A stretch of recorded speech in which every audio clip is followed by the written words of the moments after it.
राधे राधे दोस्तों, मेरे YouTube channel धार्मिक कथा में आपका हार्दिक स्वागत है। मैं आज आपको बुधवार की व्रत कथा सुना रही हूँ, जिसको सुनने से बुद्धदेव अति प्रसन्न होते हैं तथा अपनी कृपा दृष्टि सदैव बनाए रखते हैं। तो ध्यान पूर्वक आपको बुधवार की व्रत कथा सुननी है। तो बोलो बुद्धदेव महाराज की जय। समतापुर नगर में मधुसूदन नामक एक व्यक्ति रहता था। वह बहुत धनवान था। मधुसूदन का विवाह बलरामपुर नगर की सुंदर लड़की संगीता से हुआ था। एक बार मधुसूदन अपनी पत्नी को लेने बुधवार के दिन बलरामपुर गया। मधुसूदन ने पत्नी के माता पिता से संगीता को विदा करने के लिए कहा। माता पिता बोले, बेटा आज बुधवार है, बुधवार को किसी भी शुभ कार्य के लिए यात्रा नहीं करते। लेकिन मधुसूदन नहीं माना। उसने ऐसी शुभ अशुभ की बातों को न मानने की बात कही। दोनों ने बैलगाड़ी से यात्रा प्रारंभ की। 2 कोस की यात्रा के बाद उसकी गाड़ी का एक पहिया टूट गया। वहां से दोनों ने पैदल ही यात्रा शुरू की। रास्ते में संगीता को प्यास लगी। मधुसूदन उसे एक पेड़ के नीचे बैठाकर जल लेने चला गया। थोड़ी देर बाद जब मधुसूदन कहीं से जल लेकर वापस आया तो वह बुरी तरह हैरान हो उठा, क्योंकि उसकी पत्नी के पास उसकी ही शकल सूरत का एक दूसरा व्यक्ति बैठा था। संगीता भी मधुसूदन को देखकर हैरान रह गई। वह दोनों में कोई अंतर नहीं कर पाई। मधुसूदन ने उस व्यक्ति से पूछा, तुम कौन हो और मेरी पत्नी के पास क्यों बैठे हो? मधुसूदन की बात सुनकर उस दूसरे व्यक्ति ने कहा, अरे भाई, यह मेरी पत्नी संगीता है।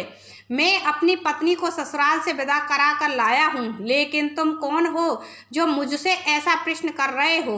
मधुसूदन ने कहा, तुम जरूर कोई चोर या ठग हो। यह मेरी पत्नी संगीता है। मैं इसे पेड़ के नीचे बैठाकर जल लेने गया था। इस पर उस व्यक्ति ने कहा, अरे भाई, झूठ तो तुम बोल रहे हो। संगीता को प्यास लगने पर जल लेने तो मैं गया था। मैंने तो जल लाकर अपनी पत्नी को पिला भी दिया। अब तुम चुपचाप यहाँ से चलते बनो, नहीं तो किसी सिपाही को बुलाकर तुम्हें पकड़वा दूंगा। दोनों एक दूसरे से लड़ने लगे। उन्हें लड़ते देख बहुत से लोग वहां एकत्र हो गए। नगर के कुछ सिपाही भी वहां आ गए। सिपाही उन दोनों को पकड़कर राजा के पास ले गए। सारी कहानी सुनकर राजा भी कोई निर्णय नहीं कर पाया। संगीता भी उन दोनों में से अपने वास्तविक पति को नहीं पहचान पा रही थी। राजा ने दोनों को कारागार में डाल देने के लिए कहा। राजा के फैसले पर असली मधुसूदन भयभीत हो उठा। तभी आकाशवाणी हुई, मधुसूदन, तूने संगीता के माता पिता की बात नहीं मानी और बुधवार के दिन अपनी ससुराल से प्रस्थान किया। यह सब भगवान बुद्धदेव के प्रकोप से हो रहा है। मधुसूदन ने भगवान बुद्धदेव से प्रार्थना की कि हे भगवान बुद्धदेव, मुझे क्षमा कर दीजिए। मुझसे बहुत बड़ी गलती हुई। भविष्य में अब कभी बुधवार के दिन यात्रा नहीं करूंगा और सदैव बुधवार को आपका व्रत किया करूंगा। मधुसूदन की प्रार्थना करने से भगवान बुद्धदेव ने उसे क्षमा कर दिया। तभी दूसरा व्यक्ति राजा के सामने से गायब हो गया। राजा और दूसरे लोग इस चमत्कार को देख हैरान हो गए। भगवान बुद्धदेव की इस अनुकंपा से राजा ने मधुसूदन और उसकी पत्नी को सम्मान पूर्वक विदा किया।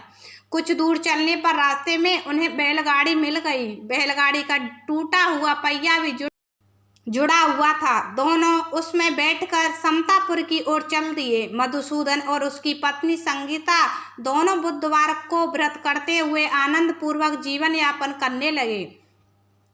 इस तरह भगवान बुद्धदेव की कृपा से उनके यहाँ खुशियाँ बरसने लगी। इस तरह जो स्त्री पुरुष विधिवत बुधवार का व्रत करके व्रत कथा सुनते हैं, भगवान बुद्धदेव उनकी सदैव रक्षा करते हैं तथा उनके सभी कष्ट दूर करते हैं। तो बोलो बुद्धदेव महाराज की जय।